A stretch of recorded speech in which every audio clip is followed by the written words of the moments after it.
हे तुझ्या कष्टाचं फळ नव. तुझ्याच कष्टाचं असन. अनाथांची माय सिंधुताई आहेस नव तू. पण या सिंधूचा उगम तुझ्यामुळेच झाला नव. तर वेळ आहे या चिंदी अभिमानसाठेपासून ही सिंधुताई सपकाळ कशी घडली जगाला दाखवण्याची, जगाला कळवून देण्याची. चला तर मग ओळखूया ही सिंधुताई सपकाळ होती तरी कोण. ओळखलात मला? मी चिंदी, म्हणजेच तुम्हा सर्वांची माई. वर्धा जिल्ह्यातील पिंपरी मेघा गावच्या छोट्याशा गावात माझा जन्म झाला. अभिमान साठे या गुराड्याच्या घरी माझा जन्म झाला. ते हवेशी लेक म्हणून नाही, नकोशी म्हणून.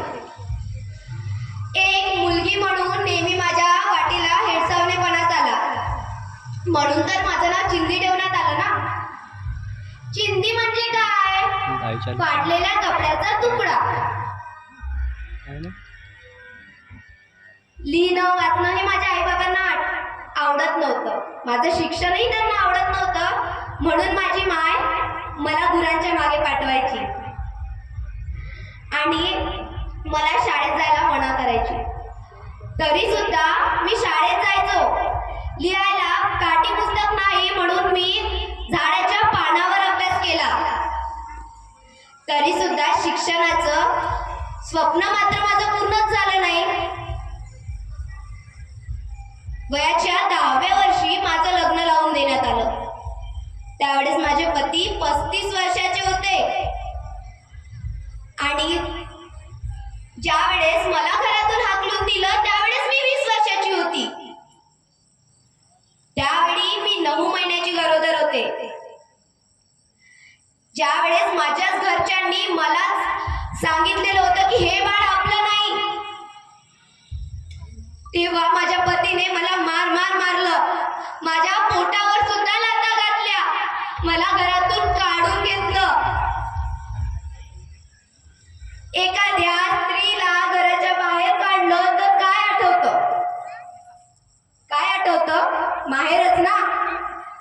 म्हणून मी माझ्या माहेरी गेले. दारातच माझी माय उभी होती. म्हणते कशी, अगं बया तू इथे का आली आहे? निघून जा इथून, निघून जा. लगेच तर एखाद्या रेल्वेच्या फलाटावर जाऊन तू जीव दे, पण इथं येऊ नकोस. तुझ्या घरच्यांनी तुला हाकलली.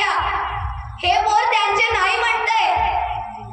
निघून जा इथून, निघून जा. खैराने हंबाड्या फोडावं असं वाटत होतं. तरी सुद्धा मला जगायचं होतं, तेही माझ्या ममतेसाठी. म्हणून मी लोकांना भीक मागायचे. ए माय 2 दाणे दे ग. ए माय 2 दाणे दे ग. तू 2 दाणे देशील तर 2 थेंब देईल का दुधाची माझ्या पोरीला? ए माय 2 दाणे दे ग. तरी सुद्धा लोक मला गावातून हाकलायला लागले होते. गावातून हाकलली. आता जायचं कुठं? त्यावेळेस मी रेल्वेच्या पलाटावर गेले. एका रेल्वेत चढले. कुठे चढायचं कुठे उतरायचं मला काही ठाव नव्हतं. म्हणून येता जाता लोकांना, प्रवासी लोकांना मी भीक मागायचे. भीक मागताना मी रडगाणं गायचे. आता तुम्ही म्हणाल हे शिकली नाही, हिला गाणं तरी कसं येणार?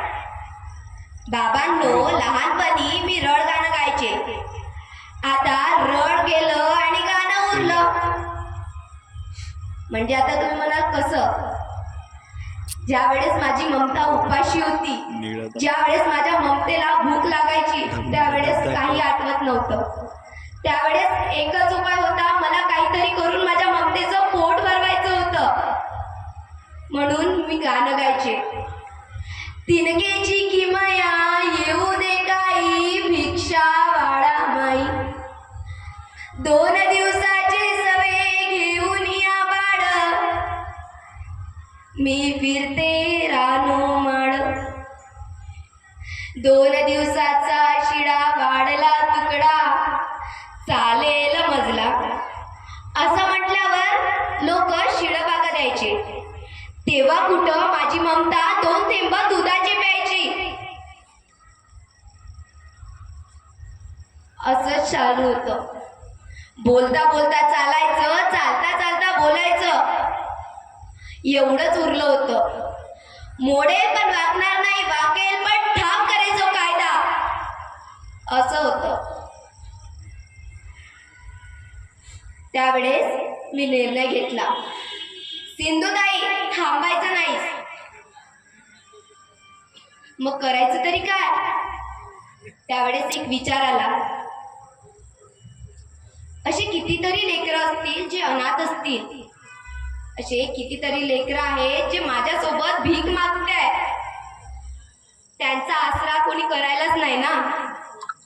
मग त्यावेळेस मी वर्ध्याच्या सरकारी अस्पतालात गेले, आपली पिशवी धुवून काढली, मन व शरीर स्वच्छ धुतले आणि विचार केला, सिंधू तुला फिरायचं आहे, फिरतच राहायचं आहे, त्या लेकरांना तुला गोळा करायचा आहे.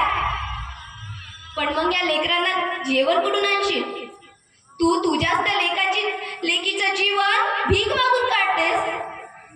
त्यावेळेस विचार आला आणि विचार केला, लोकांनी मागे सोडलेले पिठाचे गोळे